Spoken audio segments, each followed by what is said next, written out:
In the second year of my marriage to Jerry, I was kidnapped. The kidnappers only wanted money, and Jerry had plenty of that. But he didn't answer the phone. Because his half-moonlight only had 6 months left, he took her to the Antarctic as promised. I was tortured for 3 months, battered and bruised, and the baby that had formed was lost. When he came back and saw the pregnancy test results in the drawer, he asked me with surprise, "Are you pregnant?" I responded calmly, "Not anymore." I was found in a stinking drain. The kidnappers thought they had killed me and casually threw me into the drain. It was a kind peasant woman who found me and took me in. 3 days later, I began to regain consciousness. The woman's eyes sparkled with joy, but my hands couldn't even lift the bowl of porridge she brought me. All my fingers were broken. At that moment, I sorrowed only for one thing.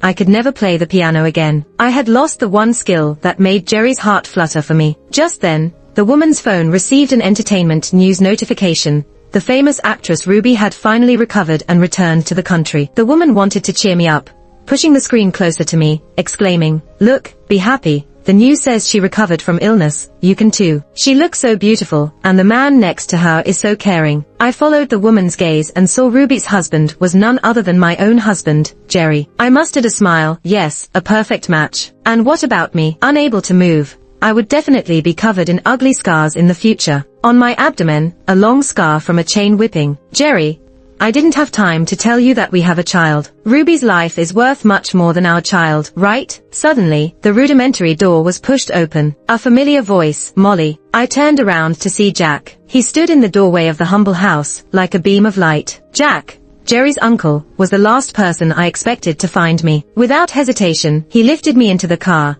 Seeing the deep scars on my wrist, his fingers trembled slightly. "Don't be afraid, I'm here. I'll take you to the hospital." My nose stung, but tears wouldn't come. I had cried too much these months. Tears dried up. After an examination, the doctor seriously called for a consultation. My right arm and thighs each had 4 fractures, and my fingers were shattered. Due to delayed treatment, my weakened body couldn't undergo surgery immediately, and the recovery process would be very painful. Internal bleeding, severe uterine infection. Jack's voice was hoarse. He looked down at me, voice trembling. "What have you been through?" What have I been through? It was no less than hell. He took a deep breath, asking, "Jerry doesn't know yet." I shook my head. There was a hint of pity in Jack's eyes. Yes, my husband had no idea that his pregnant wife had been kidnapped for 3 months. He cut off all contact with the outside world just to accompany his first love. Such depth of love moved countless netizens, let alone me, who grew up with him. After arranging for a nurse, Jack left quietly. The next day,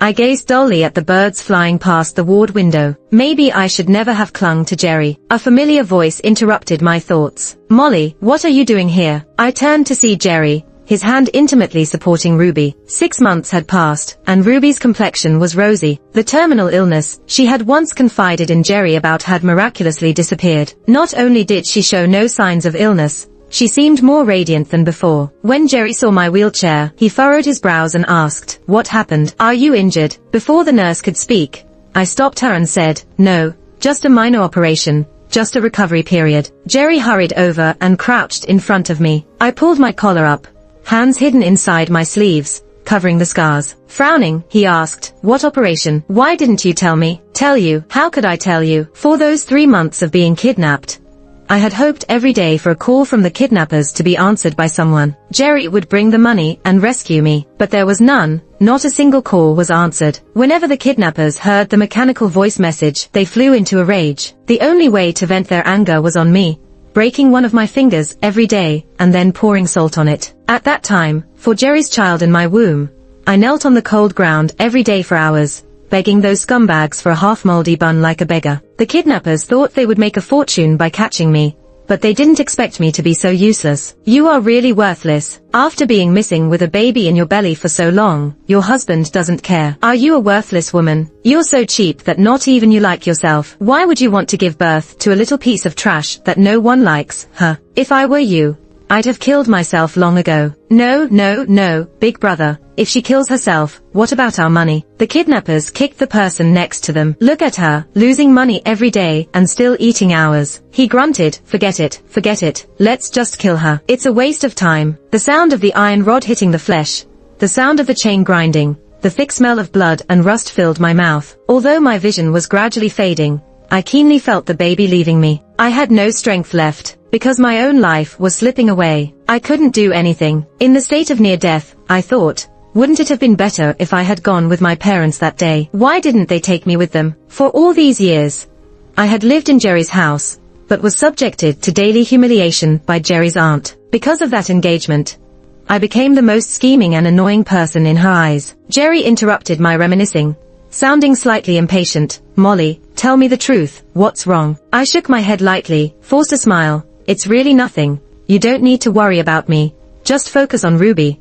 I'll go back to the ward. Though Jerry frowned, he seemed to have believed me. After all, those who didn't truly care wouldn't even bother to appease. I pushed the wheelchair, ready to return to the ward. Wait, Jerry stopped me and said, hey, spit it out. What am I afraid of now? The piano recital. The company decided to give it to Ruby first. Can you wait until next year? Without looking back, I softly said, okay. I can't hold another recital. Can't play the piano anymore. I muttered as I went back to my room. Head down, looking at my hands. I remembered when my parents were alive. They always said that when I held a recital, they would sit in the front row and proudly tell everyone, this is my daughter, our precious little princess. Unfortunately, we can't go back in time. The phone rang, and I hesitated to see the caller ID. Mandalay Hospital, my regular checkup place. I picked up the phone. The doctor sounded annoyed. How long has it been since your last checkup? You haven't shown up once. Even if you don't care about yourself, can't you think about the baby? Do you know how difficult it is for you to carry this child? I'm sorry, my voice hoarse, tears welling up. I looked up and said, the child is gone. I'm sorry. After a long silence, the other person apologized. I couldn't hold back my tears any longer and started sobbing on the phone. After hanging up, I overheard the nurses discussing Jerry and Ruby. They spoke with admiration and blessings about how lovers finally united. It's really worth celebrating. I foolishly joined them in smiling. A few months later, I was discharged, and Uncle Jerry personally came to pick me up. Child, you've suffered. Why didn't you tell us when you were sick? Jerry chuckled. She just likes to keep things to herself. Dramatic. I could only force a smile and remained silent. Jerry, did you hear me when I needed you the most? I was taken back to Jerry's old house. I really didn't want to come back, but there were things that needed to be resolved here. The heavy wooden door of the living room creaked open, and Jerry entered without offering me a hand. In an instant, my mind raced back to 3 months ago, in that dark, damp cellar. The narrow iron door. Each time they came to torture me, they would play with me like a cat playing with a mouse, hitting the door with an iron rod. In the darkness, the sounds and fears were amplified infinitely. They heard my screams, laughing more wantonly and recklessly. The pain of that memory kept spreading in my mind until Jerry's unexpectedly soft voice interrupted me. He gently said, you're here. The tone was not directed at me. I lifted my head, and there was Aunt Jerry pulling Ruby's hand, chattering about something. When they saw me return, she rolled her eyes and continued talking. Ruby immediately stood up, her face showing concern, but her eyes were full of smiles. She held my hand and said, Molly, Jerry is worried about me going abroad alone. It's not safe. He insisted on accompanying me, delaying your surgery. Are you mad at me? Before I could respond, Jerry jumped in. How could she be mad? Molly is very sensible. I chuckled to myself. How can a sensible person have the right to lose their temper? Suddenly, Jack, who had been sitting on the side, spoke up. His voice was cold. Miss Ruby, now that you're well, you're talking too much. Ruby's face froze, but she didn't dare say anything. Holding the basic property of the Jerry family, Jack naturally had the final say. Jerry quickly changed the subject. Molly, you can stay in the guest room on the 3rd floor. Your bedroom is currently Ruby's. He patiently explained. Ruby has just recovered, and the doctor says she must stay. Okay. I didn't let him finish speaking. I just grabbed my small suitcase and headed to the guest room on the 3rd floor. Jerry stood there watching me until I got on the elevator. He was still standing there. At night, I went to find Jack. Uncle Jack, I want to divorce Jerry. Although only 4 years older than me, Jack was now the head of the Jerry family. It was most appropriate to speak with him. No one in the Jerry family dared not listen to him. As long as he agreed, I could easily divorce Jerry. Moreover, he didn't seem to like me very much, always distant with me. This time, when I was kidnapped, I clearly gave the kidnappers Jack's phone number, but the kidnappers still didn't get the money. This showed that after receiving the call, Jack refused the kidnappers' demands. He was a qualified businessman, and I was of no value, but that worked in my favor this time. The engagement between Jerry and me was arranged by our grandfathers since childhood. I knew from a young age that I would marry Jerry. In my freshman year of high school, my parents died in a car accident, and I was brought to the Jerry family early. When Grandpa Jerry was alive, everyone was nice to me. But the night after Grandpa Jerry passed away,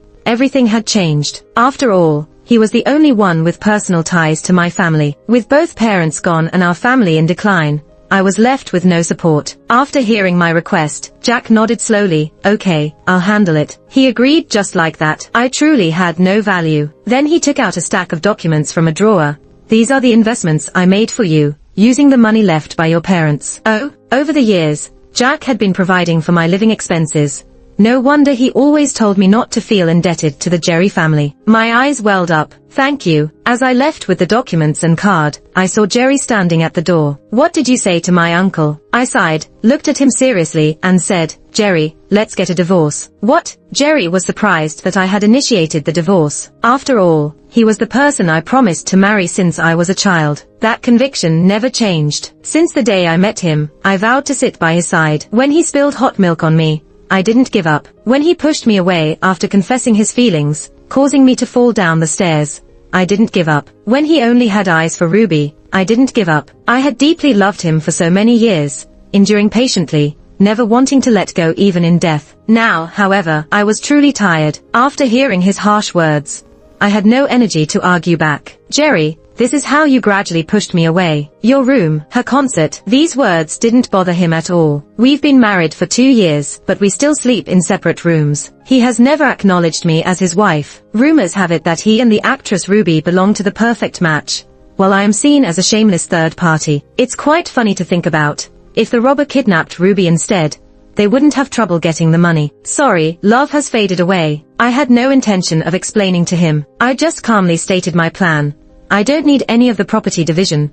I won't take anything from Jerry's house. So all we need to do is get a divorce certificate, whenever you have time. But Jerry suddenly exploded in anger. He grabbed my wrist tightly, his eyes sharp. You are dreaming. His grip was so strong that I started coughing violently. Every bone in my body seemed to be fixed together with steel nails, and with that cough, I heard the sound of metal clashing. I tried to calm my breathing and stop coughing. When Jerry saw me like that, he became flustered and picked me up, rushing towards the bedroom. I was in too much pain to resist. As we entered the bedroom, it was pitch black as the light was off. Fear started to take over my nerves, and every muscle in my body trembled. The feeling of iron rods hitting my stomach, blood flowing down, stimulating my nerves like an electric shock. Before I could react, my body curled up, my hands clasped together in Jerry's arms, and I begged in a desperate tone, please, don't hit my stomach. Jerry looked at me in shock. What are you talking about? My voice hoarse and trembling. Hit me. Don't hit my stomach. Jerry gently laid me on the bed, and with a click, the light came on. He stroked my back gently, trying to calm me down. Molly, what's wrong, Molly? Are you afraid of the dark? The light stung my eyes, and I realized I was not in that stinking cellar anymore. I was locked in there, living there for 2 whole months. That smell, even though it had been so long, still lingered around me all the time. I was filthy, dirty, and had no dignity. Are you hiding something from me? Jerry stared at me intently. After a while, I finally understood what he meant. On the table in the bedroom, there was a torn-up pregnancy test paper that I had shredded before, now pieced back together. His eyes were filled with hope. Why didn't you tell me? Are we going to have a baby? You went to the hospital to protect the pregnancy, right? Molly, I admit, I wasn't good enough to you before. Now I understand. You did it for me, for our family. Can't I be good to you now? Don't be silly. Don't divorce, for our child. I listened to Jerry's confession, tears falling unknowingly. These words, I had waited for so long. Why did they come so late? A frozen heart cannot be warmed again. Coldly, I said, there is no baby. With just that sentence, Jerry lost his patience in an instant. He sternly said, Molly, what are you playing at? I looked up and smiled. Nothing. I've suffered, but I know you won't. Jerry didn't know the child was gone, unable to hide his barely detectable joy in his eyes. It seemed he was genuinely happy about this child's arrival. I thought he would only like Ruby's child. He took a deep breath, hurriedly ran out, trying to cover up my indifference. When he came back, he had several pieces of baby clothes in his hands, pink ones, blue ones, and a tiny gold and jade lock. I instantly teared up, not because of Jerry's change, but because I was the most careless mother in the world. He had been with me for 3 months, and I only noticed his existence now. Fortunately, he didn't come into this world, didn't choose me as his mother, I would definitely not take care of him well. Jerry placed the baby clothes in my hands, small and soft. Molly, trust me, I touched the tiny clothes, specially chosen so as not to scratch the baby's skin. In my room, there were many small toys, my first child, and I had no experience taking care of a child. I didn't know when he would play with those toys, or when he would call me mom. I kept waiting, and I think I would give him all the love in the world. But suddenly, I slapped myself in the face. Jerry was stunned. What are you doing? I slapped myself again. There seemed to be a lump in my throat that I couldn't swallow, and I couldn't cry. I just stared at the baby clothes blankly, slapping myself hard to numb the pain and sadness. I'm not a good mother. Jerry panicked, tossing the clothes aside, clasping my hands tightly. Molly, I know you're mad at me. I won't, absolutely won't do it again. Jerry sat next to me, hugging me, gently stroking my hair, comforting me continuously. How can you trust me? I swear, I promise, I'll kneel down for you, can I? It's too late. I pushed him away gently, looking into his eyes. It's too late. It's not too late. I stared straight into his eyes. The child is already gone. Jerry stammered. What? You're talking nonsense. I just found out about this good news. Without waiting for him to finish, I asked in a grim voice, do you know how he died? Jerry looked at me in disbelief, shaking his head. I looked at Jerry with a crazy look. Remember, he was torn out of me while still alive. Jerry, when he fell out of my belly, was red, sticky, surrounding me, comforting me. He was the foul-smelling place, the only person who gave me warmth. Oh, he's not even a person. He's tiny, hot. You didn't see how cute he is, I said, laughing, smiling and shedding tears at the same time. He looked at me, the corners of his mouth involuntarily twitching, as if trying to understand the meaning of what I was saying. Then, trembling, asked me with a shaky voice, what nonsense are you talking? Did you have an abortion? I didn't want to laugh, but his expression was just too funny, scared, shocked, incredulous. After knowing him for so many years, I had never seen so many expressions on his face at the same time. Wait, I saw it once. On the day Ruby was forcibly sent abroad by Aunt Jerry, Jerry's expression was much more varied. I pointed to the prenatal examination report in his hand and patiently explained, sorry, I tore off the date. This is the previous prenatal examination report. His hand trembled. It seemed like he understood my meaning. Jerry, I was kidnapped, did you know? His eyes widened instantly. What? Haven't my family told you that I haven't been home for 3 months? He slowly shook his head. No, no one told me. It must have been Aunt Jerry's intention to do so. She was eager for conflict between Jerry and me, then a divorce. Now, as she wished, it has already happened. Jerry's face turned ugly, and as I was about to leave, he pulled me into his arms. I'm sorry. I always thought that as long as Jerry turned around and looked at me, I could forgive him unconditionally for his indifference and alienation over the years. Even he didn't need to say sorry. But tonight, he said so many sorries to me, but my resentment towards him did not diminish at all. You don't need to apologize. Just divorce me, let me go. Can you do that? He looked at me, his eyes reddening. From his eyes, I saw myself smiling at the moment. Such a fake smile. Such a hypocritical smile. No, Molly, I'm not getting a divorce. I want to compensate you well. Give me a chance to compensate you, okay? Look, such a smile can't deceive Jerry. Then I don't need to smile anymore. I looked at him coldly. What you call compensation? Is it trapping me by your side regardless of my wishes? Not at all. I directly interrupted his sophistry. Do you think that once we divorce, you will immediately change your mind and marry Ruby?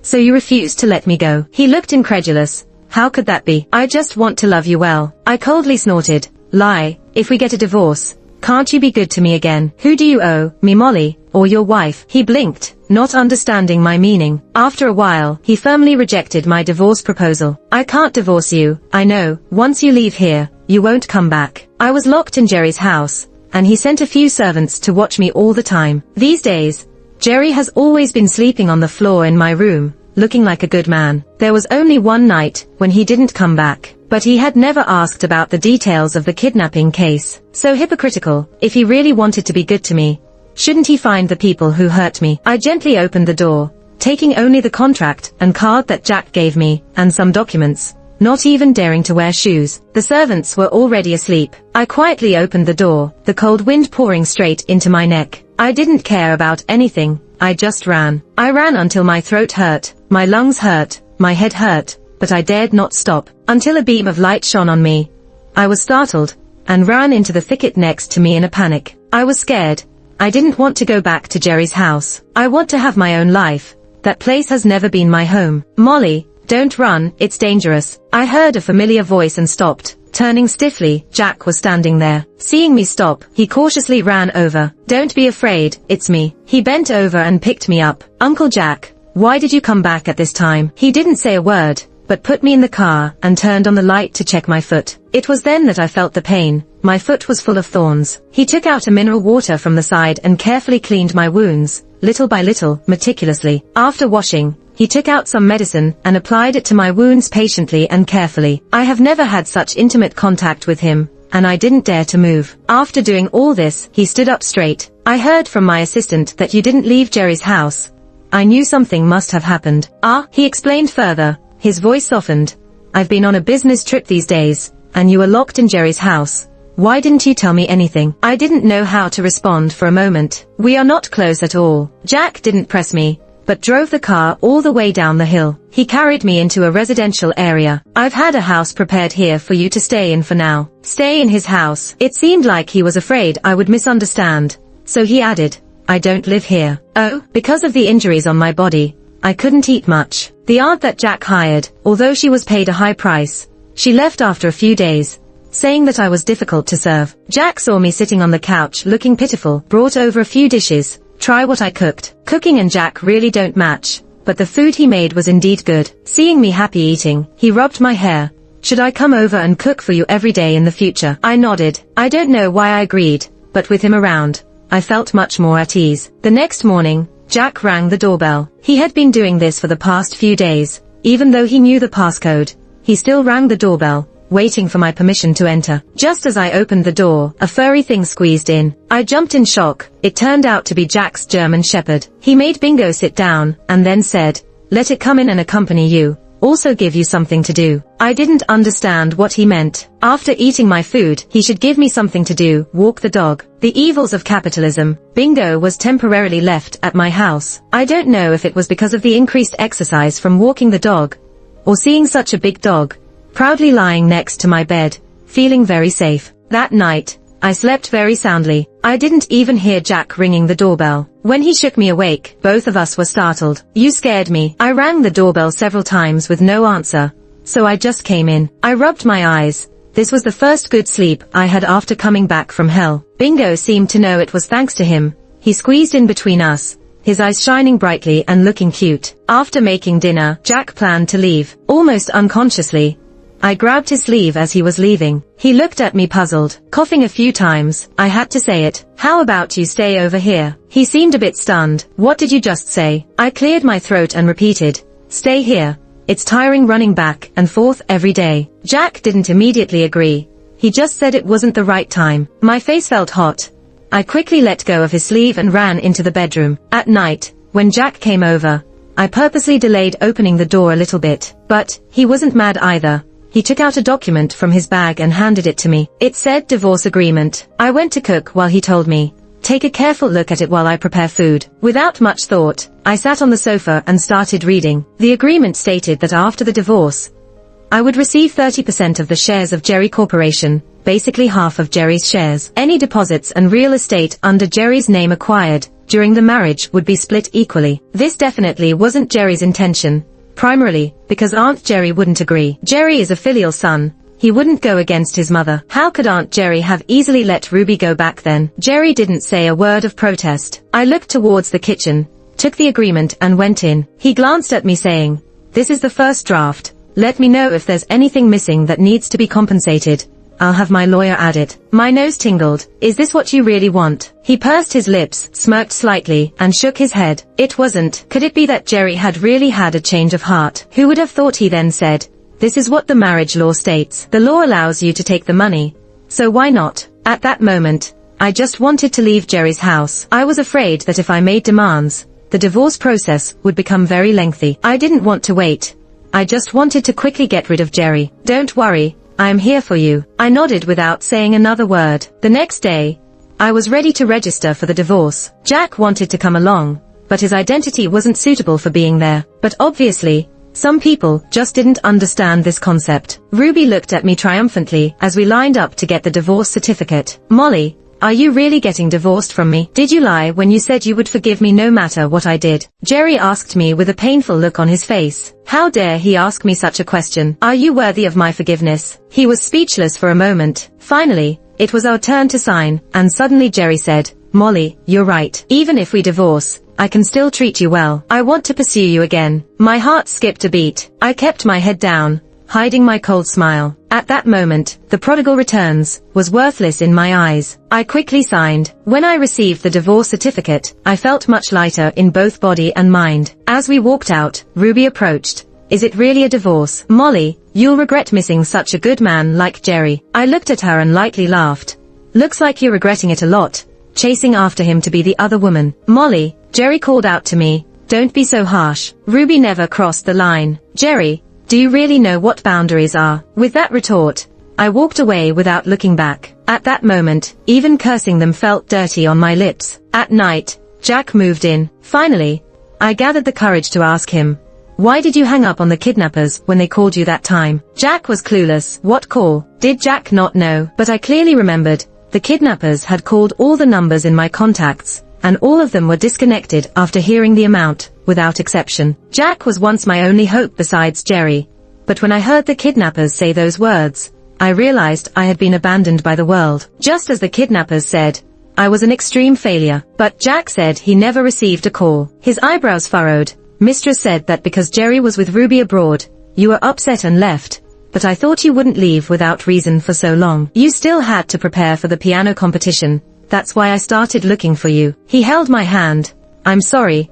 I noticed it too late. As I looked into Jack's eyes, they were clean and sincere, not deceiving me. What is going on? Only by finding those kidnappers could I understand it. After that day, my life became peaceful and fulfilling. Every day walking the dog, attending foreign language classes, and then waiting for Jack to come home and eat together. With this divorce property, I finally had the confidence to investigate that kidnapping. Jack said he had been investigating too and had some leads. That day, as I packed my things ready to pick Jack up from work, an annoying face suddenly appeared in front of me as I opened the door. Ruby, a big star who ran around everywhere and still managed not to be photographed. I really admire her. Molly, are you doing okay? Very well. She wanted to come in, but stopped when she saw Bingo. I'm here to tell you to move out soon. Jerry has found this place. I sarcastically looked at her. I thought you were already Mrs. Jerry, but you're still stuck running in circles here. She looked at me, angrily glaring with a beautiful mask now torn by her furious expression. What do you know? Jerry will marry me soon, and besides, with Aunt Jerry's support, Jerry will definitely marry me. I nodded. Jane couldn't stand me. What makes you think he'll like you? Do you think you're any different from when you were sent away? She stretched out her hand, revealing a sapphire ring. I understand now. You're a celebrity. Do you think Jerry's family needs you to make that meager money from acting? Even Jerry's family, not to mention me with only 3% of shares, doesn't care. You? She took 2 steps closer to me, but when Bingo started barking wildly at her, she backed off. I thought the verbal warfare would end there, but then she suddenly chuckled lowly, her eyes filled with hatred. Molly, do you think you're so righteous? Do you enjoy eating stale bread? Eating, drinking, and using the restroom all in one space? How does it feel? I felt like I was frozen in place. Those memories I thought I had gradually forgotten, flooded back into my mind. I haven't forgotten. Those fears are even clearer now. Molly, you deserved to lose a child. It's all your fault. You deserved the most to die, yet you lived. How did she know all this? What I went through?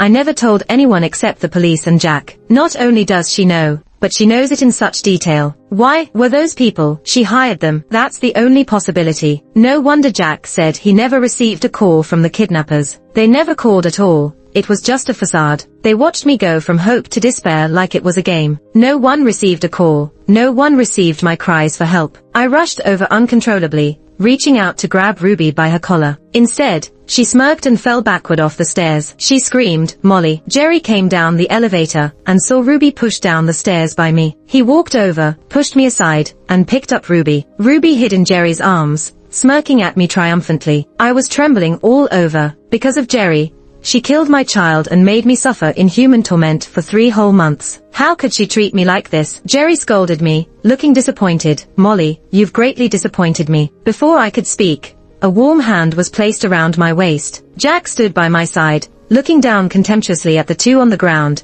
Do you think she cares about your opinion of her? Jerry had a deep-seated fear of Jack, but when he saw the hand around my waist, he suddenly became furious. You live together. I held onto Jack's arm. Does it matter to you? Jerry suddenly laughed. So that's how it is. No wonder you suddenly want a divorce from me. You found someone better. I nodded. He's indeed better than you in every way. Ruby tugged at Jerry's collar. Jerry, it hurts. Jerry didn't say anything and carried Ruby away. After they left, Jack approached me suddenly. Do you really think that I'm better than him in every way? He bent down and looked me in the eyes. Am I better than him? I nodded firmly. Of course. You're more handsome, more capable, and you love me more. He suddenly kissed me, silencing my words. The room fell silent. Even Bingo wisely went to the balcony. His kiss left me breathless, my head spinning, and as he carried me to the bed, reality set in. Are you sure about this? He whispered, kissing my earlobe gently. Have you decided? I woke up the next morning, and Jack was already making breakfast. I quietly walked over, hugging his waist. Awake? After breakfast, Jack received a phone call, his expression turning serious. From his eyes,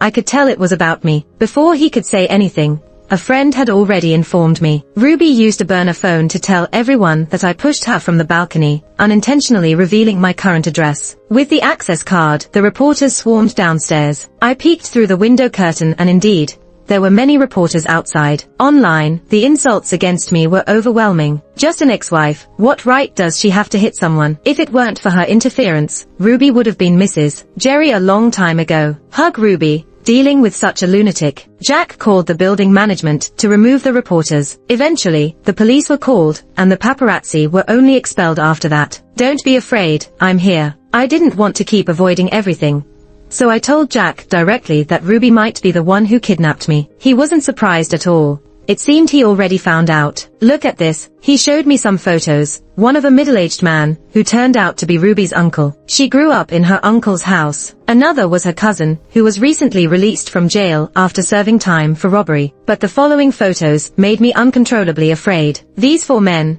I knew them too well. I don't think I could ever forget their faces in my lifetime. They were the ones who kidnapped me. Are you sure? I'm sure. By the 3rd day of the escalating public criticism, the police issued a notice that Ruby was suspected of kidnapping and extortion, and had been arrested. I didn't need to say anything.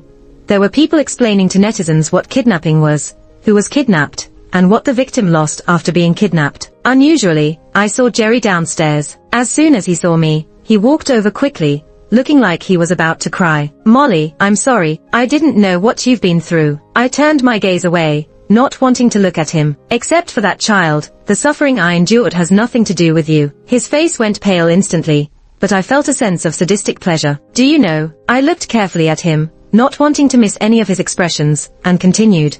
When that child died, he was already 3 months old. Just a little more, just a little bit more, and he could have survived. Jerry swayed and took a few steps back, leaning against a nearby tree to steady himself. If that child knew, when he died, his biological father was with his ex-girlfriend watching the aurora, he must have hated you so much, right? Jerry closed his eyes, unable to listen any further. I have no good place on me, not even to be tortured like this, right? And all of this, it's all because of you, Jerry. You're fickle. Since you love Ruby, you shouldn't have married me. Clearly, I had already proposed to dissolve the engagement, and Uncle Jerry had agreed. Clearly, I was ready to leave Jerry's family, but he took advantage of me while I was unconscious with a high fever. Afterwards, he pretended to take responsibility for me, saying he would forget Ruby and treat me well for a lifetime. But after we got married, everything changed. He said I was just a tool for him to revenge against his father. Jerry, you've ruined my life. Now you want me to forgive you. Let me tell you,